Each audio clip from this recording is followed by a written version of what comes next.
생명의 그 부르심 따라 이 자리에 오신 여러분들을 주님의 이름으로 축복하고 환영합니다. 주님은 우리에게 이렇게 말씀하십니다. 하나님은 영이시니 예배하는 자가 영과 진리로 예배할지니라. 우리는 오늘 이 시간도 영과 진리로 예배하는 그 예배자의 삶을 살아가야 할 줄 믿습니다. 이 시간 우리 잠시 기도할 때에는 주님, 나의 마음에 깨끗한 영을 부어주소서, 정결한 마음을 주소서, 주님의 말씀을 감사함으로 받는 심령을 부어주소서. 주님 앞에 잠잠히 기도하며 나아가겠습니다. 살아계신 하나님 아버지, 오늘 순간과 상황 가운데 놀랍게 역사하시는 주님의 이름을 기억합니다. 주님 채워주시옵소서. 내 삶의 주님께 있음을 고백하고 시간 다루어 주시옵소서. 주님만을 기억하고 그 주님만을 바라보며 나아갈 수 있도록 이 시간 모든 것들을 주님 역사하시고 채우시고 함께하여 주옵소서. 하나님께서 함께하여 주실 것을 기대합니다. 주님께서 놀랍게 역사하실 것을 기대합니다. 이 시간 온전히 그 주님만 바라보며 나아가오니 내 몸과 마음이 온전히 주님께 향하는 귀한 이 시간 되게 하여 주옵소서. 채우신 하나님의 이름 기억하고 주님 놀랍게 역사하여 주시고 채우시옵소서. 예수 그리스도의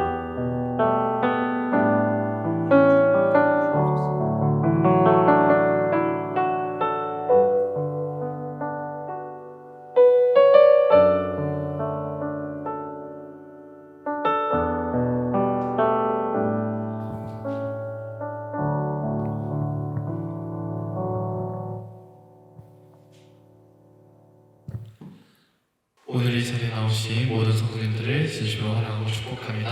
다 같이 일어나셔서 찬양하심으로 주님께 나아가도록 하겠습니다.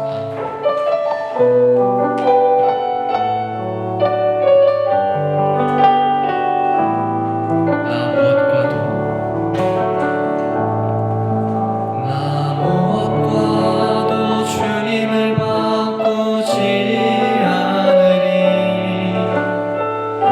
다른 어떤 은혜 구하지 않으리.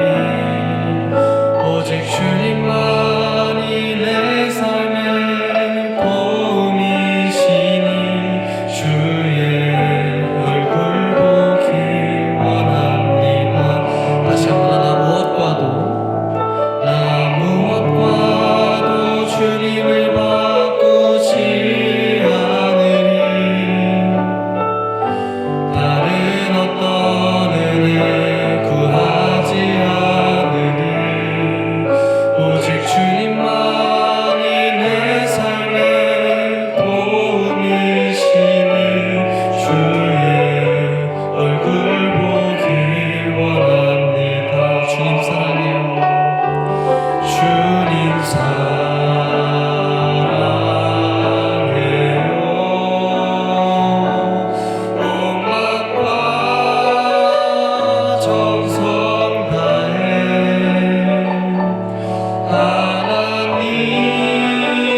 완전하신 나의 주 내 길로 날 인도하소서 행하신 모든 일 주님의 영광 다 경배합니다. 다시 한번 완전하신 나의 주 완전하신 나의 주 내 길로 날 인도하소서 행하신 모든 일 주님의 영광 다 경배합니다. 예배합니다. 찬양합니다. 주님만 날 다스리소서. 예배합니다. 찬양합니다. 주님 홀로 높임 받으소서. 예배합니다. 예배합니다. 찬양합니다. 주님만 날 다스리소서. 예배합니다. 찬양합니다. 주님 홀로 높임 받으소서. 이 시간 기도하심으로 주님 앞에 나가기 원합니다. 예배하러 나왔습니다. 주님, 저의 마음 속에, 저의 생각 속에 오직 주님만을 바라보는 그런 신실한 마음이 있기를 원합니다. 지금 이 시간 모든 걸 내려놓고 오직 주님께 집중하는 시간이 되기를 소망한다고, 주님을 보기를 원한다고, 주님의 그 음성을 듣기 원한다고 기도하시는 그런 시간 되었으면 좋겠습니다. 기도하시겠습니다. 주님 감사합니다. 주님 인도하심을 따라 나왔습니다. 주님, 이 예배의 시간이 오직 주님께 영광이 되고 정말로 신실한 경건한 시간이 되기를 소망합니다.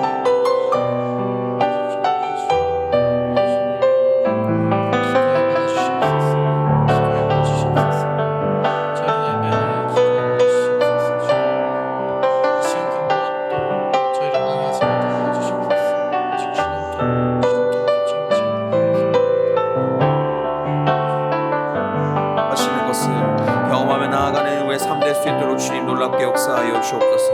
하나님, 우리의 삶의 모든 부분이 주님께 있음을 고백합니다. 하나님만을 붙잡고 이 시간 나아가오니 주님, 우리의 삶의 모든 부분이 주님께 있게 하여 주시고 주님만을 붙들고 나아가는 그 삶 될 수 있도록 주님, 나의 모든 것들 가운데 주님 선하게 인도하시고 붙잡아 주옵소서. 채우신 하나님의 이름 기억합니다. 주님 놀랍게 역사하여 주옵소서.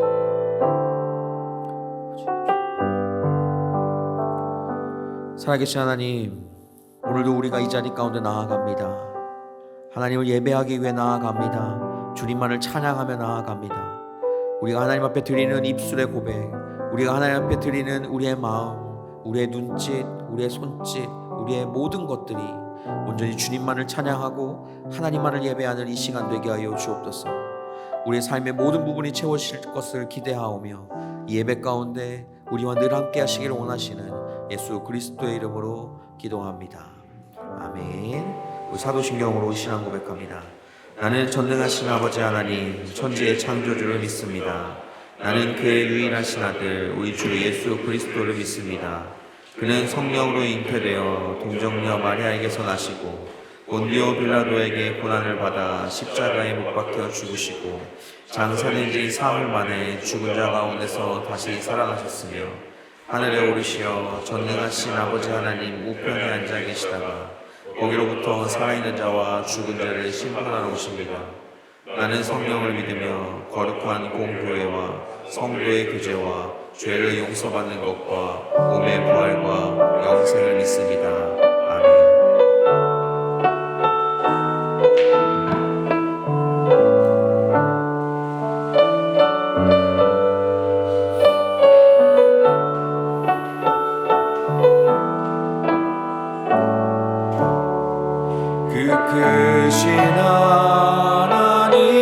사랑 말로 나요 용 못하는 저 높고 높은 별을 넘어 이 낮고 낮은 땅 위에 죄범하려 억울하려 그 아들 보내사 화목제물 삼으시고 죄 용서하셨네.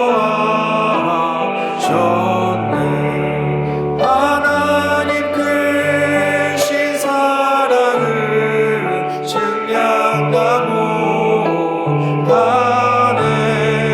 영원히 변치 않는 사랑 성도여 찬양하세.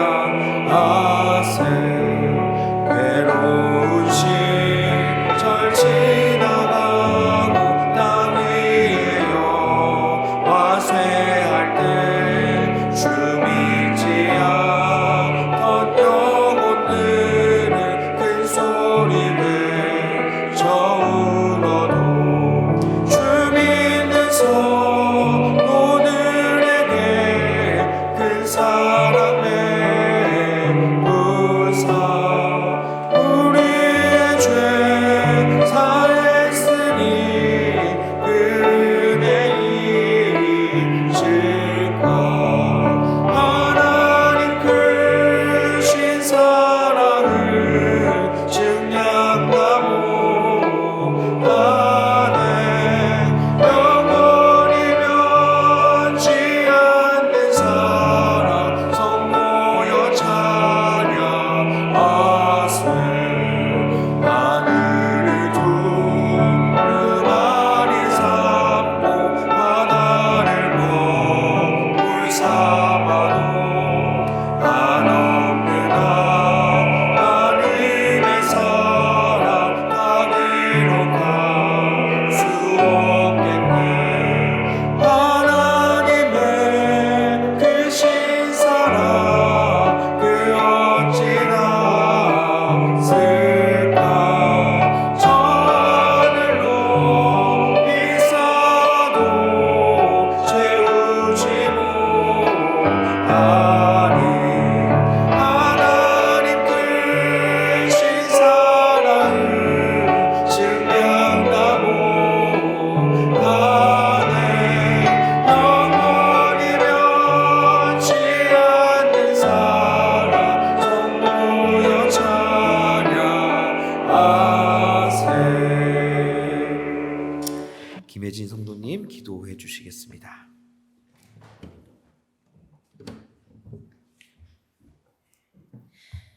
우리의 삶의 주인 되시고 자비로우신 하나님 아버지, 한 주간도 저희의 삶을 지켜주시고 예배의 자리로 인도하심 감사드립니다. 주님, 저희가 한 주간 살아가면서 주의 거룩한 백성답게 살지 못할 때도 많았습니다. 세상의 빛과 소금의 역할을 제대로 감당하지 못하고 하나님의 영광을 가리운 적도 있었습니다. 주여, 저희를 불쌍하게 여기시고 용서하여 주시옵소서. 오늘 이 시간 예배에 거룩하신 성령으로 임하셔서 우리 모두에게 구원의 감격과 하나님의 나라가 임하는 은혜를 맛보게 하옵시고, 우리의 모든 허물과 연약함을 십자가 앞에 내려놓게 하시어 하나님의 음성을 듣는 귀한 시간이 될 수 있도록 인도하여 주시옵소서. 또 다가오는 한 주간도 목사님을 통해 주시는 주님의 말씀 가운데서 살게 하시고 항상 주님 말씀 붙잡고 사는 하나님의 자녀 되게 하옵소서. 이 모든 말씀을 우리를 죄악 가운데서 구원하시고 함께 하셔서 때를 따로 도우시는 우리 주 예수 그리스도의 이름으로 기도드립니다. 아멘.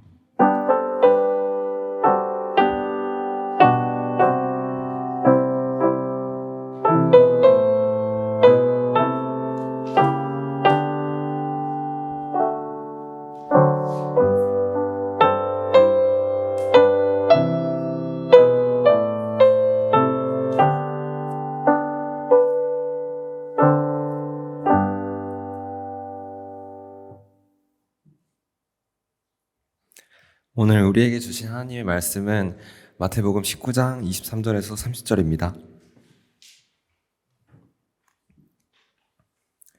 봉독하겠습니다. 예수께서 제자들에게 이르시되 내가 진실로 너희에게 이르노니 부자는 천국에 들어가기가 어려우니라. 다시 너희에게 말하노니 낙타가 바늘기로 들어가는 것이 부자가 하나님의 나라에 들어가는 것보다 쉬우니라 하시니 제자들이 듣고 몹시 놀라 이르되 그렇다면 누가 구원을 얻을 수 있으리이까? 예수께서 그들을 보시며 이르시되 사람으로는 할 수 없으나 하나님으로서는 다 하실 수 있느니라. 이에 베드로가 대답하여 이르되 보소서 우리가 모든 것을 버리고 주를 따라 싸운데 그런즉 우리가 무엇을 얻으리이까?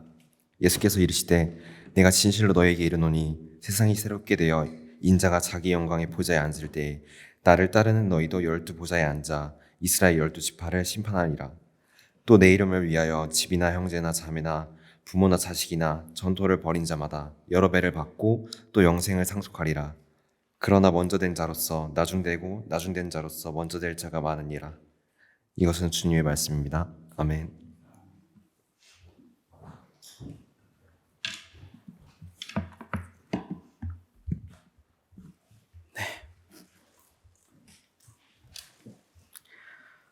오늘은 이제 마태복음 19장에 대한 이야기를 함께 하게 됩니다. 마태복음 19장을 함께 하게 되는데 지금 계속 하울링이 뜨죠. 아예 모니터 스피커를 아예 꺼주세요. 네, 그렇게 하면 될 것 같아요. 자, 오늘 본문은 23절부터 저희가 읽었어요. 23절부터 읽었는데 23절부터가 아니라 사실은 16절부터 그 내용이 이어지는 내용입니다. 오늘 본문은 예수님에게 찾아오신 한 청년의 질문으로 시작을 하고 있고 그 질문에 따라서 오늘 본문이 쭉쭉쭉쭉 이어지고 2절까지 계속적으로 이어지게 됩니다. 이 당시에 보통 많은 사람들은 예수님을 따르고 그의 가르침을 들었어요. 그리고 병 고침 받기 위해서 예수님을 쫓아 따라왔던 삶이 대부분이었죠. 근데 오늘 청년도 동일하게 예수님을 선생님이라고 부르는 그 말을 하게 되는데 여기에서 선생님이라고 부르는 이 말은 제자들이 예수님에게 선생님이여 라고 부르는 말과는 다른 언어로 쓰여져 있습니다. 여기에서 이제 선생님이라고 말하는 것은 히브리어로 보면 랍비라는 표현을 쓰고 있는데 이것은 말 그대로 그냥 상대방을 존칭하면서 하는 말이에요.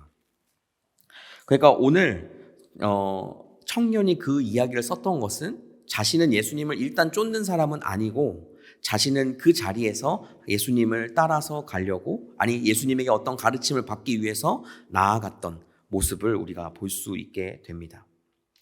그 청년은 어떻게 하여야 영생을 얻을 수 있을까에 대한 질문을 예수님에게 하고 예수님은 그것에 대한 답변을 하게 되죠. 그리고 그 답변을 들은 이 청년은 근심하여 돌아갔다고 성경은 기록하고 있습니다. 오늘 본문부터 시작하여서 예수님께서는 그 이후에 제자들에게 하나하나 말씀하시는 것이 나오게 돼요. 자, 우리가 16절부터 22절까지를 읽지는 않았지만 그 내용을 좀 파악하기 위해서 영상 하나를 함께 보겠습니다.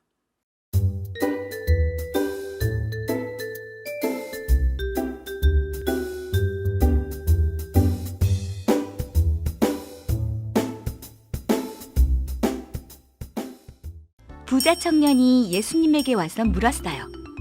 예수님, 제가 어떻게 하면 하나님 나라에 갈 수 있을까요? 선한 일을 많이 하면 될까요? 예수님이 말씀하셨어요. 완전하게 선한 이는 오직 하나님 한 분이란다. 그러니 하나님의 계명을 잘 지키렴. 그러자 부자 청년은 다시 물었죠. 어느 계명을 지키면 될까요? 예수님이 이렇게 말씀하셨어요. 부모를 공경하라. 살인하지 말라. 간음하지 말라. 도둑질하지 말라. 거짓으로 증언하지 말라. 내 이웃을 사랑하라. 예수님의 말씀에 부자 청년은 자신만만하게 말했어요. 예수님, 저는 이 계명들을 모두 지켰답니다.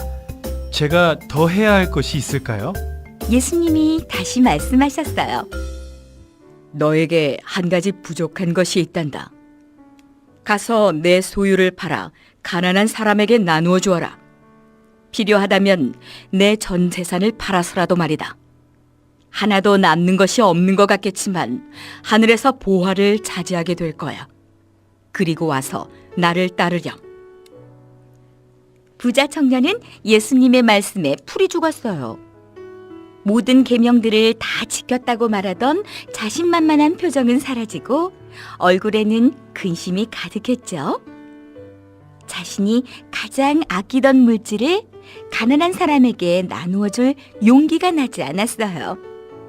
과연 부자 청년은 하나님 나라에 들어갈 수 있었을까요?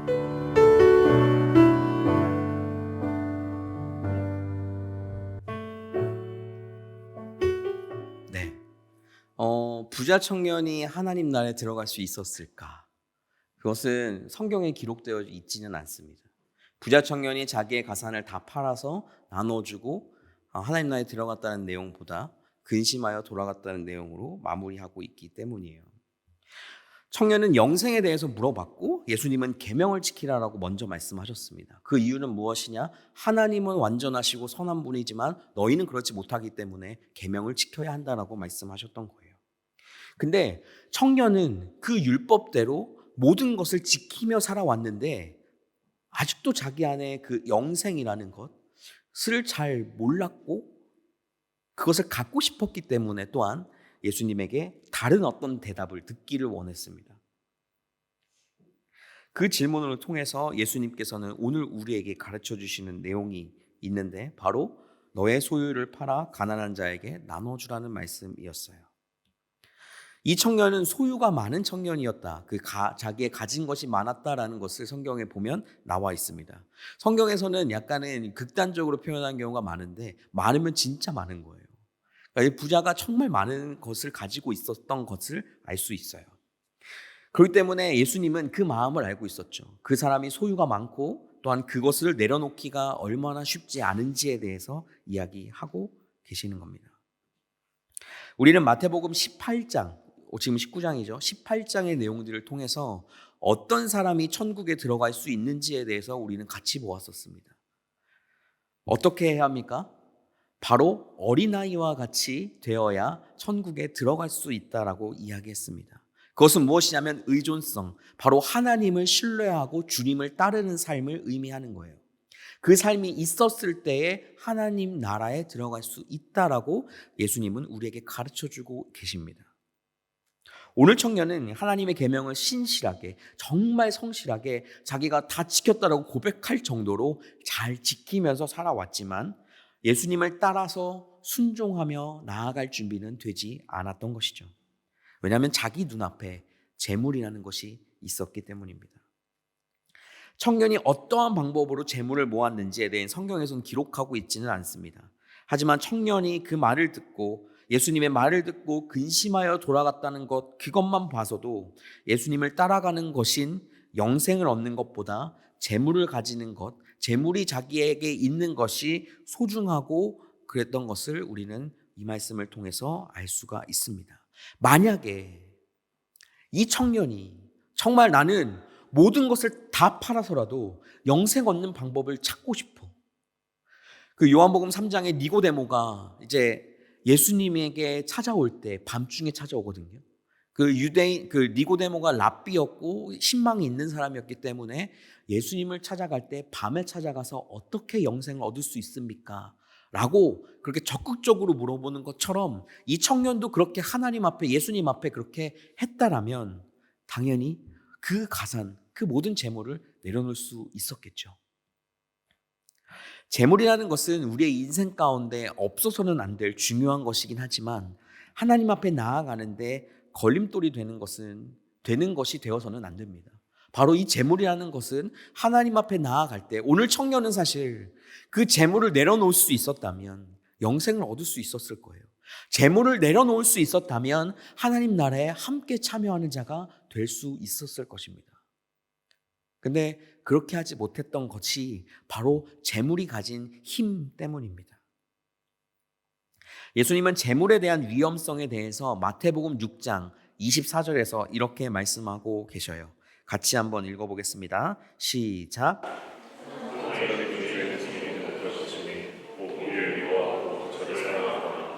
우리를 중히 여기고 저를 경히 여기니라.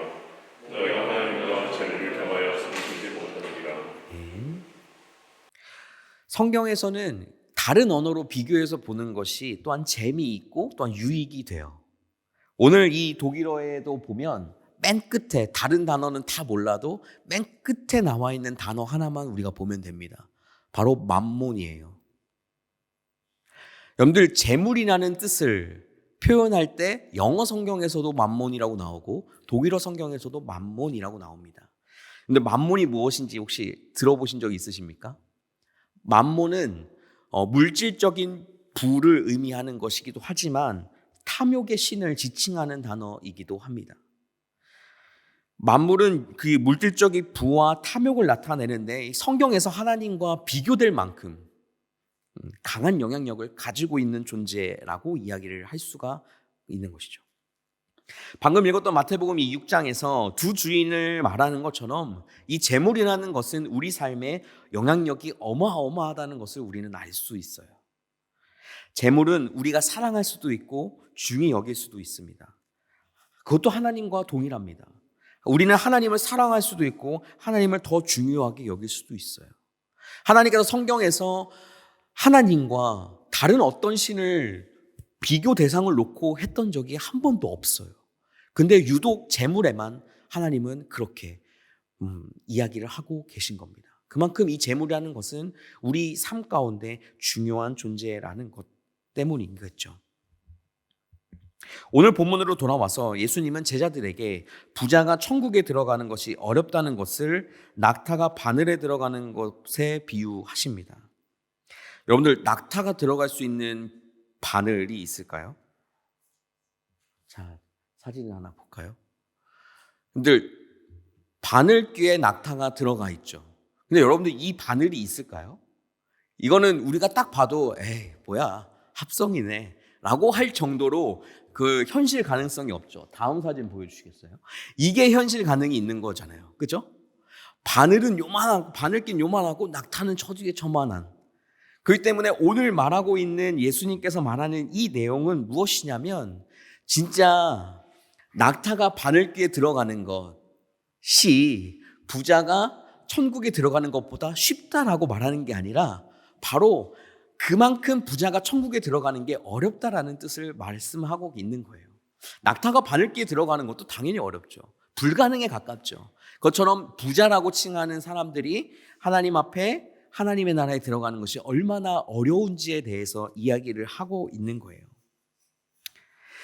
그들은 잘못된 게 아니라 이 재물이라는 것 자체가 사람을 하나님으로부터 멀어지게 한다는 속성이 있기 때문에 그 부를 많이 가지고 또한 부를 가지고 있을 때 그것에 집중하다 보면 바로 하나님과 당연히 멀어지게 된다는 것을 이야기합니다. 그리고 제자들은 놀라서 구원은 누가 없습니까? 라고 다시 되묻어요. 그 예수님께서 이렇게 말씀하시죠. 26절 말씀입니다. 26절 말씀을 같이 한번 읽어보겠습니다. 시작. 26절 말씀 주보 있어요. 시작. 예수께서 그를 보시며 이르시되 사람으로는 할 수 없으나 하나님으로서는 다 할 수 있느니라. 아멘. 여러분들 어떻게 생각하시나요? 하나님께서 다 하실 수 있다고 믿으십니까? 믿으시면 아멘 하세요. 네, 저번에 제가 한번 말씀드렸죠. 여러분들 아멘 하실래요? 주님 그 말씀이 그대로 이루어지기 원합니다라고 말씀하실래요? 네, 아멘이라는 단어는 정말 함축적인 것뿐만 아니라 우리에게 가장 그 믿음의 고백이 되는 단어입니다. 오늘 예수님께서는 이 부자가 천국에 들어가기 어렵다라고 아니 거의 불가능하다고 이야기해요. 그리고 사람으로서는 할 수 없고 하나님으로는 다 할 수 있다라고 하는 것이 무슨 말이냐 하면 청년의 모습을 보면 우리는 알 수 있어요. 청년은 모든 계명을 지키면서 살아왔습니다. 하나님의 뜻에 어긋나는 삶을 살지 않았어요. 그가 하는 종교적인 행위와 율법 모든 것을 지킴으로써도 영생을 얻을 수 없다는 것을 말하는 거예요. 사람으로서 우리가 모든 것을 하려고 할지라도 우리는 구원받을 수 없는 사람입니다. 우리가 구원받을 수 있는 유일한 길은 바로 예수 그리스도, 그분을 신뢰하고 따라가는 거예요. 그분만을 의지하고 그분만을 믿고 나아가는 것이 구원으로서 또한 영생을 얻고 하나님 나라로 갈 수 있는 것이라는 겁니다. 여러분, 우리를 구원하시는 분이 예수님 한 분이시라는 것을 믿으시기 바랍니다. 믿으십니까? 우리는 그 믿음 하나 때문에 오늘 이 자리 가운데 왔고 우리는 영생을 얻으며 살아갈 수가 있어요. 근데 부자 청년은 그렇게 하지 못했다는 거예요. 재물이 눈앞에 아른아른 거렸기 때문이라는 거죠. 우리의 삶이 아무리 뛰어나고 아무리 잘 산다고 아무리 잘 풀린다고 할지라도 그 인생 가운데 예수 그리스도를 바라보지 못하고 산다면 우리는 구원이 없습니다. 우리는 하나님 나라를 경험할 수 있는 존재가 아니게 됩니다. 오늘 부자 청년에 대한 이야기는 재물에 대해서 이야기를 하는 장면들이 많이 나오죠. 그럼 우리는 생각할 수 있어요. 재물을 버리고 예수님을 쫓아야 된다. 재물은 다 의미 없어. 예수님이 우리의 모든 것 되시니까 주님만 따라가야 해. 라고 극단적으로 이야기할 수 있어요. 근데 하나님께서 여기에서 무슨 의도로 어떤 마음으로 하셨는지를 좀 봐야 해요. 재물을 버리라고 말씀하시지 않았어요. 가난한 사람들에게 나눠주라고 하셨죠. 이 재물이 하나님 앞에 쓰일 때 소중한 도구로 쓰일 수 있다는 것 또한 하나님은 알고 계시는 거예요. 그 여기에서 부자 청년에게 하는 그 말은 또한 우리에게 하는 말은 무엇이냐면 너희가 다른 것에 한눈 팔지 말고 하나님만 쫓으며 살았으면 좋겠어. 하나님만 의지하며 살았으면 좋겠어. 유일한 구원자 되시는 그분만을 따라가며 살았으면 좋겠어. 라는 것을 이야기하시는 거예요. 여러분들 모든 사람은 재물에 욕심을 낸다고 저는 생각하지 않습니다. 재물에 욕심 있는 사람은 많지 않을 거예요. 여러분 욕심낸 만큼 재물이 없기 때문이기도 할 수도 있죠. 우리 그리스도인들은 모두가 다 주어진 것에 감사하며 살아가는 삶을 누리고 살아간다고 저는 생각합니다. 근데 여러분들 신기한 게 뭔지 아십니까? 돈이 없을 때 주어지는 모든 것이 하나님의 은혜라고 느껴지게 돼요. 근데 돈이 조금씩 있게 되다 보면 하나님의 은혜는 조금씩 잊어지게 돼요. 하나님 앞에 내가 지금 먹을 돈이 없어서 굶고 있는데 누가 뭔가를 하나 줬을 때 하나님의 은혜다. 하나님이 날 이렇게 채우시는구나 라고 생각하지만 내가 돈이 많을 때는 배고픈데 뭐 사 먹을까? 이렇게 하고 그냥 끝나버리잖아요. 그러니까 우리의 인생 가운데에서 이 돈이라는 것이 우리를 하나님 앞에 나아가는데 약간의 걸림돌이 되게끔 만드는 것도 있다라는 거예요. 돈이 없을 때는 그렇게 하나님의 은혜를 느끼지만 우리가 일을 하거나 어떤 상황 가운데 돈에 대한 여유가 생기게 되면 그 돈을 내가 편한 대로 쓰게 마련이에요. 왜냐하면 나는 그만큼 수고했기 때문에 돈을 벌었고 이 돈을 번 것 때문에 나는 이 돈을 쓸 자격이 있다. 이것의 소유권은 나에게 있기 때문이다라고 생각하기 때문이에요. 이게 사실은 별거 없는 것 같아도 모든 재물을 하나님께서 우리에게 수많은 방법으로 주고 계시는데 그 주고 계시는 하나님께 감사하는 마음으로 그 재물을 받고 사용하는 것이 아니라 어느 순간 하나님보다 내가 고생해서 내가 벌었지 나는 내가 중심 가운데 설 수 있는 위험성이 있다는 거예요. 그렇기 때문에 이 재물이라는 것이 우리에게 언제나 조심해야 될 한 가지의 제목이 되기도 합니다. 여기 계신 여러분들은 이제 학생들이기 때문에 부모님으로부터 지원을 받고 있죠. 부모님으로부터 돈을 보내주시는 것은 돈은 부모님이 보내주시지만 하나님께서 또한 그 방법들을 사용하셔서 하나님께서 우리에게 필요를 채워주신다고 저는 믿습니다. 저도 이제 생각해보면 대학교 때 부모님이 주시는 학비와 용돈으로 학교를 다녔어요. 이게 학기 첫 해에는 제가 장학금을 받았거든요. 장학금을 받을 수밖에 없었던 이유가 그 동기가 뭐였었냐면 정말 부모님께서 피땀 흘려 번 이 돈을 내가 허투루 쓸 수가 없다. 내가 장학금이라도 받아야겠다. 라는 생각 때문에 장학금을 받았었어요. 그리고 한 학기가 지났는데 이제 장학금은 물 건너갔고 그냥 그 학점을 다시 돌려받으면서 그 돈으로 또 생활을 하고 그렇게 이제 하는 자유로운 마음으로 이제 돈을 사용하는 모습을 제가 보게 되더라고요. 점점 이제 시간이 지나면서 드는 생각은 부모님이 날 낳아주셨고 날 대학까지 보내주는 건 당연한 거 아니야? 아니 그렇게 부모님이 약속해 주셨는데 내가 이 돈 받을 권리가 당연히 나한테 있잖아 라는 생각이 들더라고요. 참 그때 생각해 보면 참 어리석고 철이 없었다라는 생각을 좀 하게 돼요. 그러면서 또 한 가지 양심이 있어서 드는 생각이 무엇이냐면 얼른 성공해서 갚아야지 라는 생각들을 늘 하고 살아왔던 것 같아요. 여러분들 중에 아시는 분은 또 아시겠지만 저는 군대를 하사로 전역했습니다. 부사관으로 전역을 했어요. 제가 있었던 당시에 이 병사들이 군복무를 적게 하는 바람에 빈자리가 좀 생겨서 전문 하사라는 제도가 생겼었어요. 6개월부터 1년 6개월까지 이제 신청을 하면 병장으로 전역을 안 하고 병장을 끝낼 때 하사로 진급을 하게 됩니다. 그리고 자기가 있는 그 보직에서 계속 일을 하게 되는 거예요. 저는 6개월 동안 하사로 복무를 했어요. 사실 돈이라는 것은 제가 대학교 때 알바를 딱히 해본 적도 없고 하다 보니까 부사관을 딱 들어갔을 때 통장에 찍히는 그게 저에 있어서는 첫 월급 같은 개념이었어요. 그래서 한 달에 이제 먹고 살 만큼은 나오더라고요. 그리고 이제 군대의 특성상 밥은 다 줍니다. 그리고 저는 취사병이었기 때문에 밥은 제가 제 돈 내지 않고 그냥 먹었었어요. 그러니까 밥값이 안 들어가니까. 그리고 숙소도 BOQ라 그래서 부사관 숙소가 따로 있거든요. 그러니까 숙소비도 안 내요. 그러니까 오로지 그 돈은 날 위해서 쓸 수 있는 돈이었던 거예요. 그래서 신나가지고 바로 노트북을 삽니다. 그리고 그 당시에 핫한 게임이었던 디아블로 3라는 것을 삽니다. 열심히 했어요. 그리고 돈이 또 모이잖아요. 그 몇 달 뒤에 핸드폰을 또 바꿉니다. 너무 신나더라고요.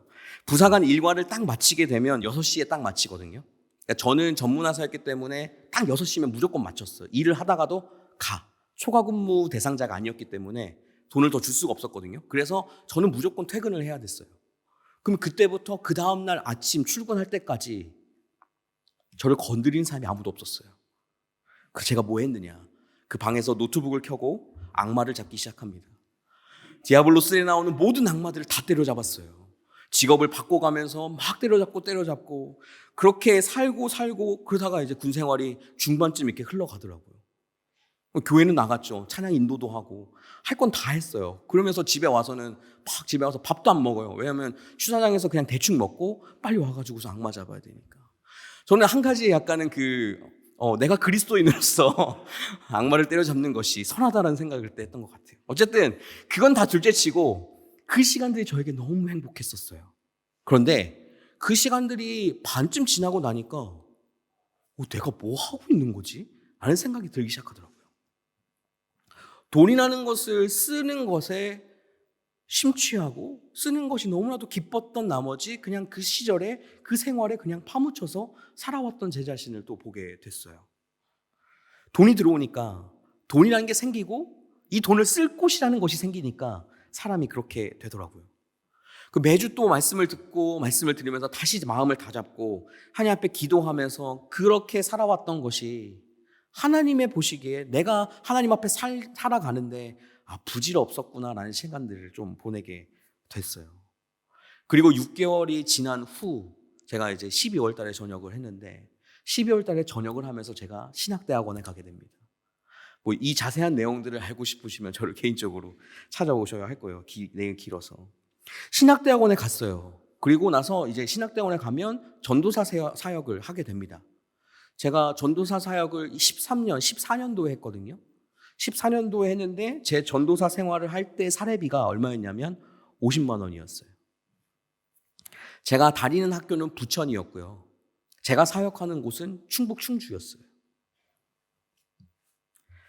학비는 낼 돈이 없었어요. 학자금 대출로 꼬박꼬박 빚이 늘어나고 있는 상황이었어요. 매주 주말에 사역을 해야 됐기 때문에 교통비가 왕복으로 당연히 들겠죠. 다행히 이제 버스가 1시간에 한 대씩 있어서 다행이었지만 그래도 왕복 교통비가 25,000원씩 나갔어요. 그렇게 되면 이제 사주로 잡으면 10만 원이 교통비로 일단 쓰는 거죠. 그리고 11조로 5만 원 내고 핸드폰비 내고 나면 제 수중에 남는 돈은 30만 원 정도밖에 없었어요. 이 30만 원으로 그냥 학교를 다니면서 누가 밥을 해주지도 않아요. 밥도 사 먹어야 돼요.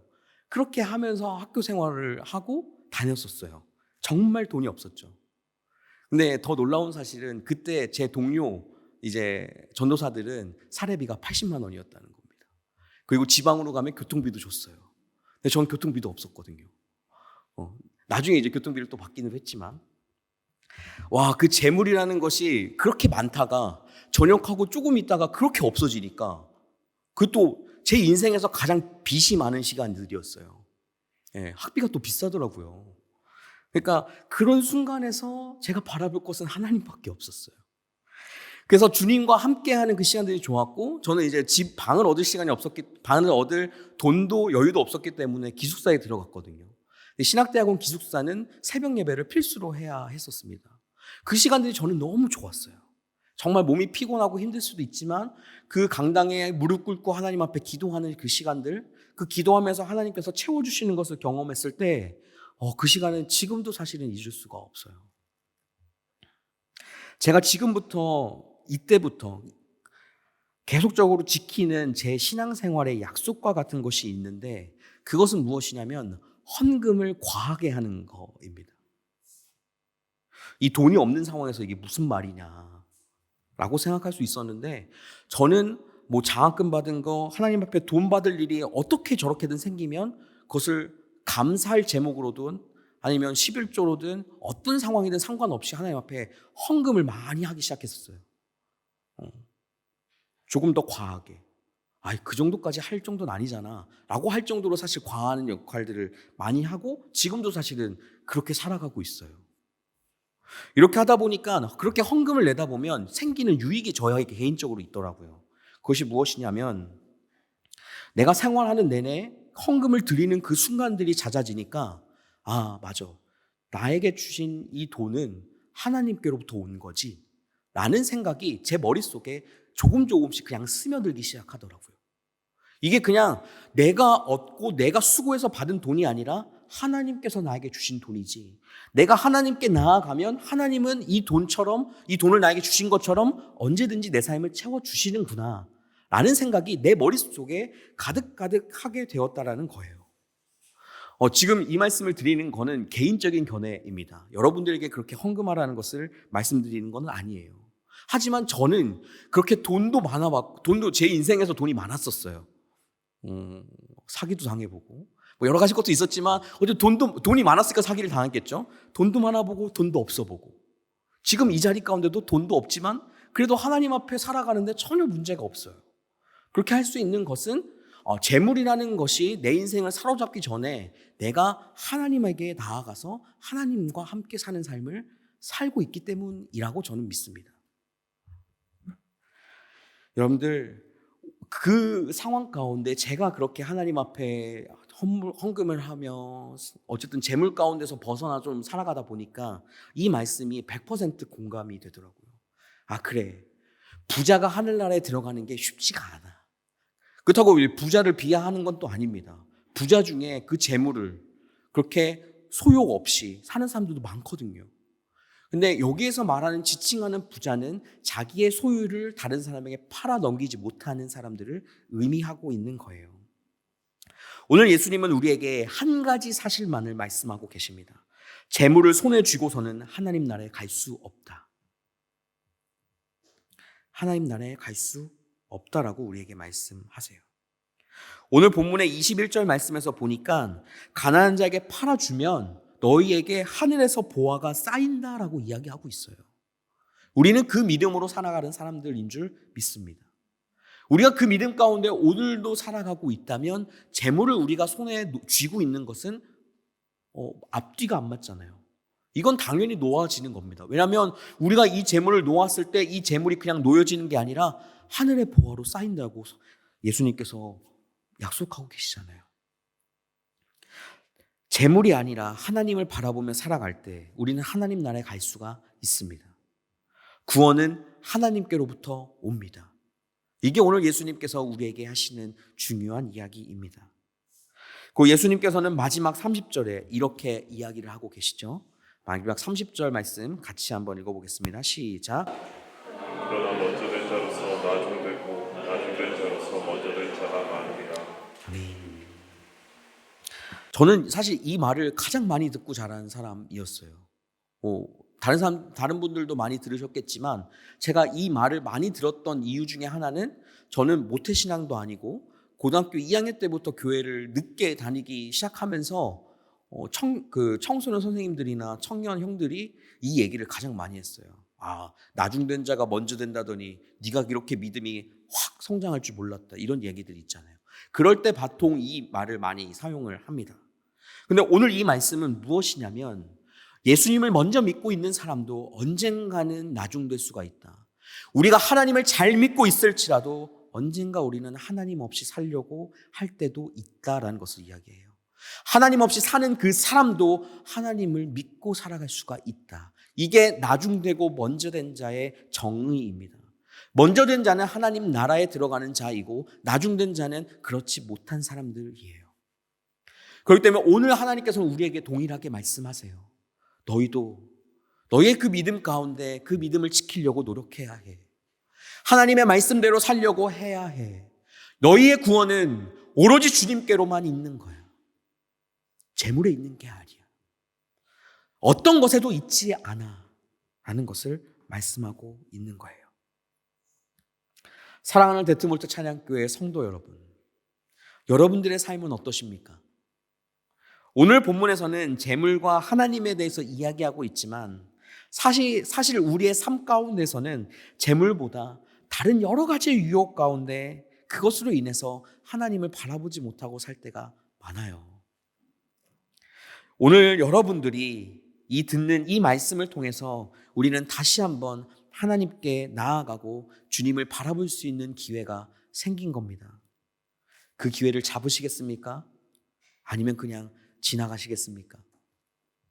하나님과 함께 할 때 어떤 유익이 있는지, 어떤 의미가 있는지 잘 모르시는 분이 계십니까? 저는 그런 분들일지라도 확신하게 말할 수 있는 것은 성경에 나와 있는 모든 내용들은 사실이고 하나님께서는 여전히 우리와 함께 하시기 때문에 내가 하나님을 바라보고 살다 보면 하나님께서 주시는 은혜와 하나님의 그 은혜의 경험들은 반드시 할 수 있다라고 저는 확신합니다. 믿는 사람들에게 은혜라고 불리는 것이 여러분들에게도 동일하게 경험될 수 있을 거예요. 우리가 하나님 앞에 나아가지 않고서는 이 모든 것도 다 받을 수 없고 누릴 수 없고 경험할 수 없는 것들입니다. 여러분, 예수님을 잘 믿고 살아갑시다. 예수님 잘 바라보며 살아갑시다. 오늘 부자 청년이 말씀하시는, 부자 청년을 통해서 예수님께서 하시는 그 말씀에 잘 새기시며 나아가는 여러분들 되시기를 바라요. 우리 시간 같이 찬양 한 곡 했으면 좋겠어요.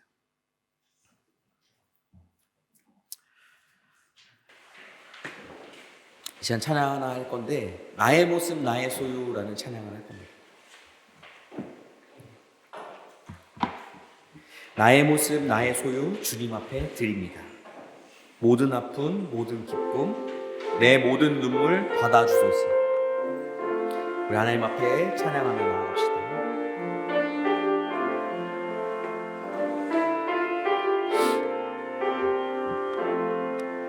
나의 모습 나의 모습 나의 소유 주님 앞에 모두 드립니다. 모든 아픔 모든 기쁨 내 모든 눈물 받아주소서. 어제 일과 내일 일도 어제 일과 내일 일도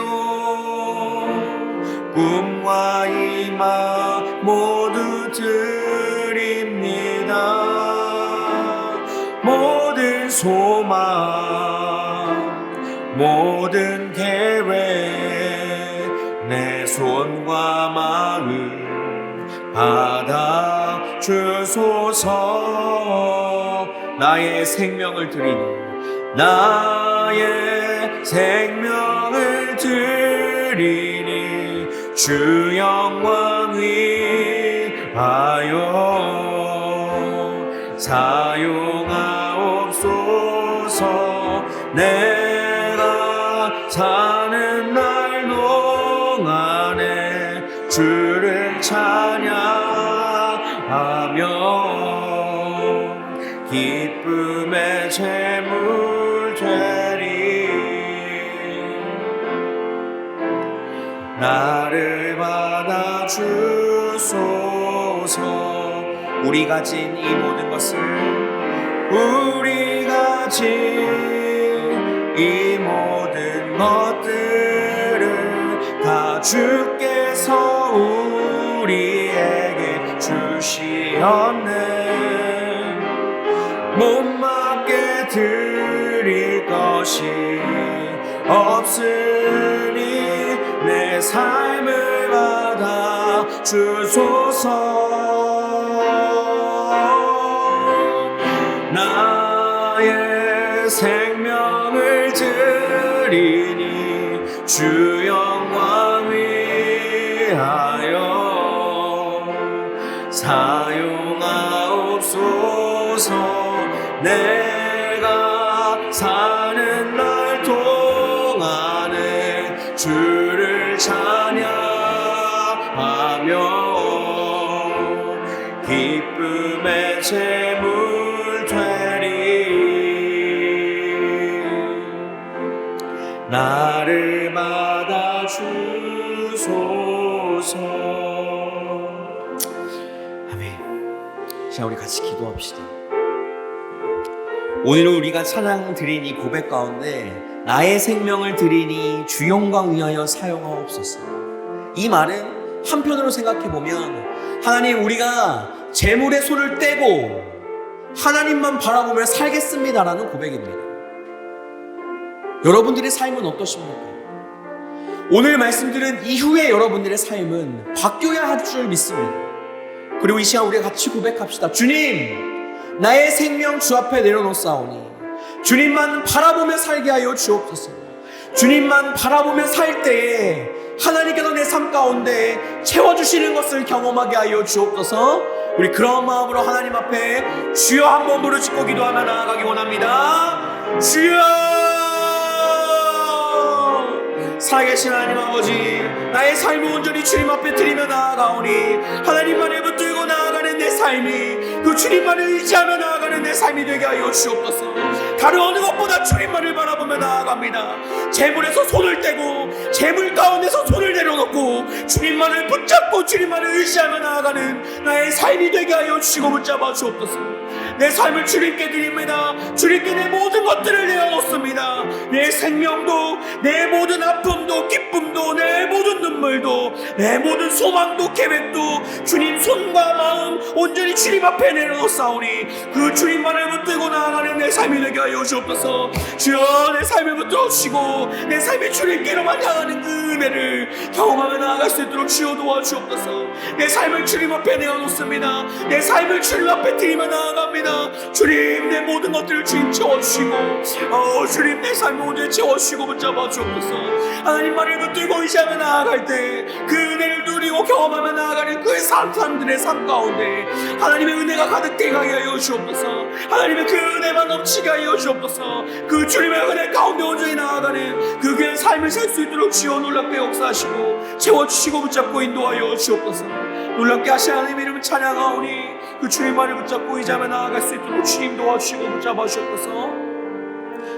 우리 하나님 앞에 다시 한번 찬양으로 고백드리며 나아갑니다. 나의 생명을 드리니, 나의 생명을 주 영광 위하여 사용하옵소서. 내가 사는 날 동안에 주를 찬양하며 기쁨의 제물 되리. 나를 받아 주소서. 나를 받아 주소서. 다시 한번 고백합니다. 나를 받아 주소서. 나를 받아 주소서. 나를 받아 주소서. 나를 받아주소서. 아멘. 사랑이 많으신 하나님, 하나님이 우리의 전부가 됨을 이제서야 다시 한번 주 앞에 고백합니다. 내 인생의 삶 가운데 하나님보다 중요하게 여기고 하나님보다 소중하게 여겼던 것, 하나님보다 사랑했던 것들 다 내려놓고 주님만 바라보며 내 생명 주님께 드리오니 주여 받아 주옵소서. 주여 받아 주옵소서.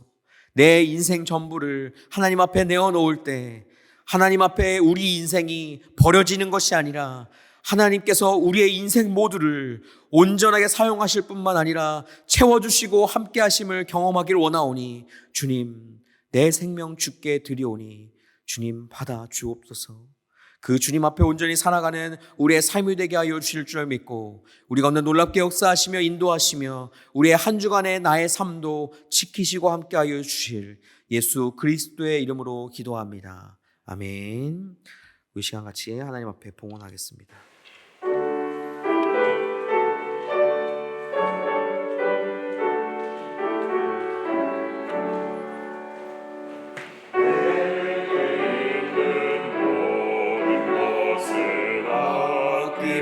없이 드리네. 사랑하고 의지하며 주만 따라 살리라. 주께 드리네.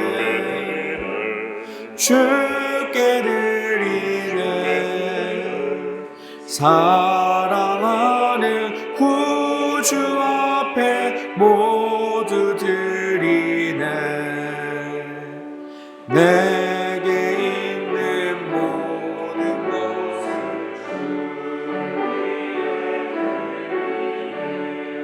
주의 성령 충만하게 내게 내려주소서. 주께 드리네. 주께 드리네. 사랑하는 구주 앞에 모두 드리네.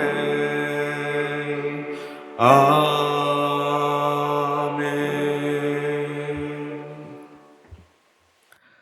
하나님, 오늘도 우리에게 말씀하여 주시니 감사합니다. 그리고 우리 한 주간도 하나님께서 지켜주시고 보호하여 주셨음에 감사합니다. 하나님께서 값없이 채워주시는 그 은혜임을 내 삶 가운데 고백하며 나아가는 우리가 되게 하여 주옵소서.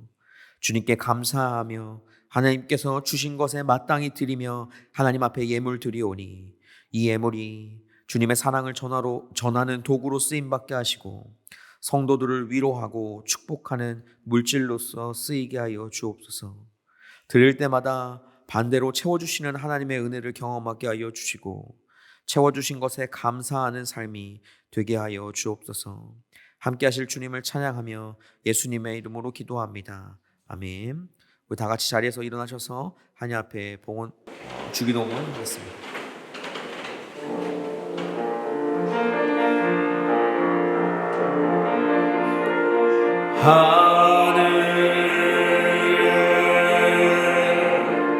하늘에 계신 아버지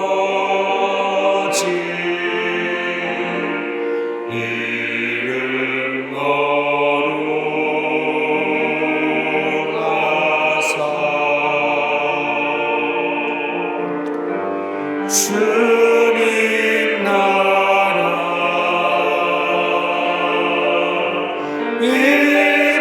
임하시고 뜻이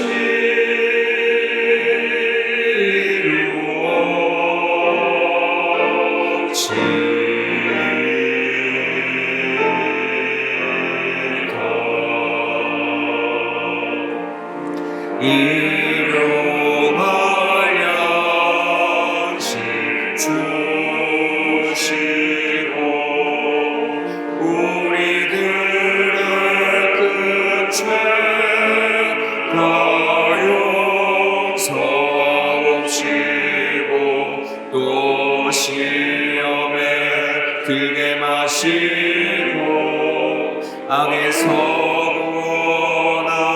하옵소서. 대개 주의 나라 주의 권세 주의 영광 영원히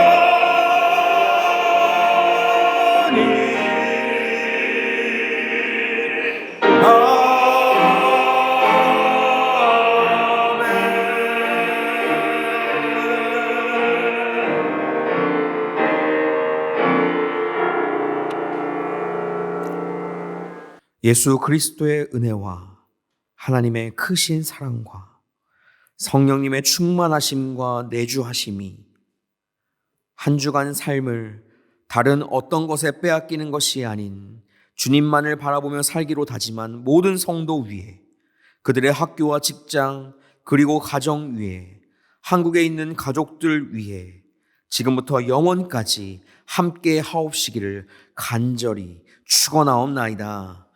아멘.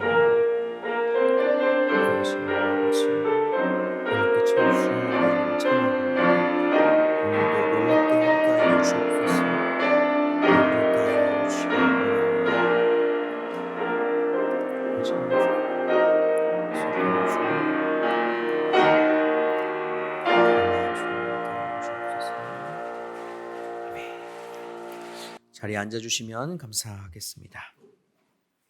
네, 오늘도 교회를 방문하신 여러분들을 주님의 이름으로 축복하고 환영합니다. 우리 서로를 보면서 이 시간은 한번 인사해 볼까요?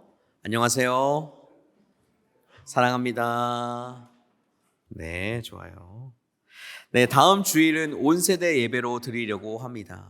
이 시간에 이제 저희 다음 세대 모든 아이들과 함께 1시에 이 자리에서 예배를 드리도록 하겠습니다.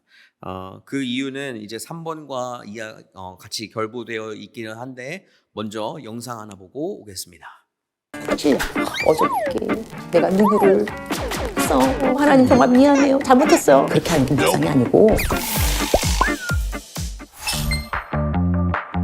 나는 큐티를 일단 하루에 한 장씩 합니다. 한 장을 다 읽어요. 읽고 난 다음에 한 구절을 뽑아요. 내 마음에 와닿은 거, 왜 와닿는가를 적어요. 근데 큐티를 하는 목적, 기승전 God loves you. 하나님이 나를 사랑한다고 깨닫게 하기 위해서 배우는 것이 큐티라고 생각해요. 많은 분들은 저 같은 경우도 큐티를 처음 했을 때는 삶의 적용이 문제예요. 삶. 예를 든다면 내가 마태복음 7장 1절 읽어. 비판받지 아니하라. 근데 비판하지 마. 읽으면서 어저께 내가 누구를 했어? 어머, 하나님 정말 미안해요. 잘못했어요. 내 삶의 적용. 다음부터는 절대로 남들을 비판하면 안 되겠다. 이것이 묵상인 거예요. 근데 세월이 흘렀어요. 하나님이 나한테 가르쳐 주는 거. 그렇게 하는 게 묵상이 아니고 비판하지 말아야 되겠어요. 좋아요. 그 다음. 근데 이렇게 비판하는 나를 아직도 사랑하시나요? 놀랍습니다. 어떻게 저 같은 사람이 사랑이 되나요? 주님 너무 감사해요. 이 사랑을 어떻게 하죠? 이것이 묵상이에요. 그러니까 우리가 환경이 힘들어서 환경을 못 이겨내는 게 아니에요.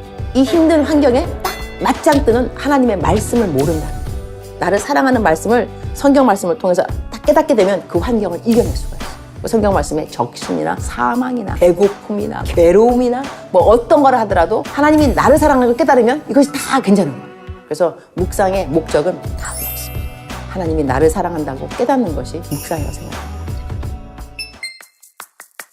큐티의 가장 좋은 점은 하나님과의 친밀감입니다. 하나님하고 친하다는 그런 느낌이 있어요. 내가 받은 인정 중에 하나가 뭐냐면 하나님하고 절친, 친한 사람. 나 그 말 너무 좋아요. 너무 감사한데 절친이 어떻게 되느냐? 큐티 everyday in the morning. 그 시간은 항상 만나는 시간입니다. 큐티를 항상 한다는 자체보다는 삶의 프라이어티, 우선순위라고 우선순위. 시간이 남으면 큐티가 아니고 나는 아침에 그냥 일어나면 큐티를 먼저 해요. 제일 급히 여기는 것을 나는 하나님하고 관계라고 생각해요. 일찍 어디 가야 되면 2시에 큐티하려고. 하나님의 은혜죠. 하나님의 은혜로 나는 이거를 타협해본 적이 없어요. 이랬더니 삶에 어떤 일이 생겼냐면 하나님이 내가 급히 여겨야 할 모든 일들을 다 해결하시더라고요. 먼저 가주시고 예비하시고 준비되어 있고, 그중에 한 가지만 예만 들어도 내가 기독 상담학 교수였는데 리더십 강의할 수 있겠냐. 리더십은 나랑 상관이 없는 건데 사실. 그래서 리더십 강의안을 만들어야 되는 거예요. 지금 급히. 그때 탁 떠오르는 사람이 내 친구 중에, 지금 이제 아프리카 가셨어요. 지구촌교회 진재혁 담임목사님, 내 친구, 대학교 1학년 때부터. 근데 그분이 리더십에 PhD가 있거든. 내가 알지 왜 몰라. 카톡 사랑하는 친구야. 너 리더십 강의 있지? 좀 보내. 응? 그러니까 사랑스러운 나의 친구께서 그 다음날 교과서까지 택배로 쫙 보냈어. 강의가 다 가는 준비된 거죠. 이것이 인산의 일가 이러한 일은 너무나 많아요. 그래서 내 별명이 뭐냐면 형통이 내 별명. 순적함과 주의 말씀 듣기를 청종하기를 급히 여겼더니 내 인생에 급히 해야 되는 모든 일들은 정말로 하나님이 다 먼저 갖추셨어요. 놀라운 일들이 너무너무 많이 있어요. 그래서 하나님께 first priority를 드리는 사람은 하나님이 그 사람을 소홀히 여기지 않으세요. 그걸 내가 배웠어. 20대인 은미, 유니스에게 내가 하고 싶은 말. 아유, 진작에 좀 그렇게 잘 믿지. 그렇게 말하고 싶었을 거야. 진작에 큐티 좀 매일같이 하지 그랬니? 삶의 우선순위로. 나도 젊었을 때 방황을 많이 했어요. 그러나 내가 젊었을 그때, 내가 20대였을 때 누군가가 야, 너 나를 봐. 내가 살고 있잖아. 너도 그럴 수 있어. 나를 봐 하는 사람이 없었어. 솔직히 말해서 나 없는 거 없어. 내 자리, 명예, I have it. 그래도 예수가 다예요. 없어서 예수가 다가 아니라요. 있어도 예수가 다인 거예요. 예수님은 우리 모두에게 다인 거예요. 없는 사람에게도 있는 사람. 나 그걸 말해주고 싶어. 얘들아, 예수는 다야.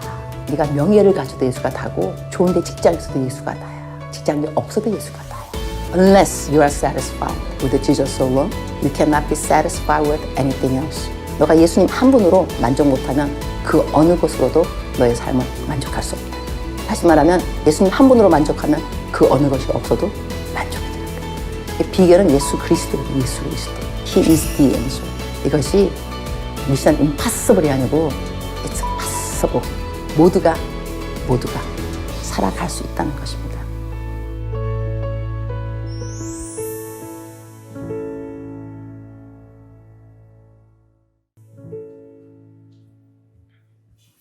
네. 다음 주 주일 예배 후에 저희가 말씀 묵상 세미나를 진행합니다. 여러분들 말씀 묵상 큐티라는 것은 우리 인생 가운데 가장 중요하고 또한 가장 유익이 되는 거예요. 그렇기 때문에 이 곳에 그리고 그 세미나를 하는 장소 모든 곳에 그리고 그 시간에 모든 세대가 함께 모여서 그 말씀 묵상에 대해서 또 듣고 하는 시간이 되었으면 좋겠다는 마음으로 온 세대 예배를 드리기로 했습니다. 그러니까 여러분들 기억하시고 그 다음 주에는 꼭 함께 참여하셔서 함께 말씀 묵상에 대해서 배우고 또한 함께 그 이후부터 말씀 묵상을 매주 해나갈 겁니다. 우리가 이제는 이제 몇몇 분들 중에 아쉬운 분들이 아쉬워하는 이야기들이 들리는 경우가 있었어요. 말씀 묵상을 할 본문을 그냥 같이 했으면 좋겠다는 내용이에요. 그래서 제가 말씀 묵상 세미나를 한 그 주부터 시작하여서 그 본문을 주보에 넣으려고 합니다. 그래서 앞으로는 주보를 여러분들 꼭 가져가세요. 제가 분명히 저번 주도 그렇고 여러분들 대략 인원수에 맞게 해왔거든요. 근데 제 손에 10장이 넘게 있어요, 늘. 네, 그러니까 주보 여러분들 우리가 피땀 흘린 여러분들의 고생과 노력에 대한 것으로 또 나온 거니까 그거 기억하시고 주보 가져가 주시고 이제는 주보로 계속적으로 말씀을 묵상하고 본문을 찾고 그것들이 계속적으로 우리 삶 가운데 이어지는 역할들을 하려고 합니다. 세미나 한 번으로 우리의 삶이 한 번에 말씀 묵상을 하는 사람이 될 수는 없어요. 말씀 묵상하는 데 있어서 가장 중요한 건 넘어져도 또 하는 겁니다. 흔들려도 또 하는 거예요. 오늘 못했어도 내일 또 하는 겁니다. 날마다 주님을 만나려고 하는 마음이 우리에게 가장 큰 동기가 될 겁니다. 그것들을 같이 경험하고 나누는 시간들이 되었으면 좋겠습니다. 알겠죠? 네. 다음 이제 내일부터 시작해서 이제 제가 한 주간 동안 이제 마나임에 가게 됩니다. 이제 유럽 선교가족 연합수련회가 있게 되고 그래서 그 주간에 목요일까지가 수련회가 진행이 되는 건데 상황이 어떻게 저도 변할 수 있을지 모르겠어요. 그래서 돌아오는 금요일에 있는 금요 기도회는 이제 쉬도록 하겠습니다.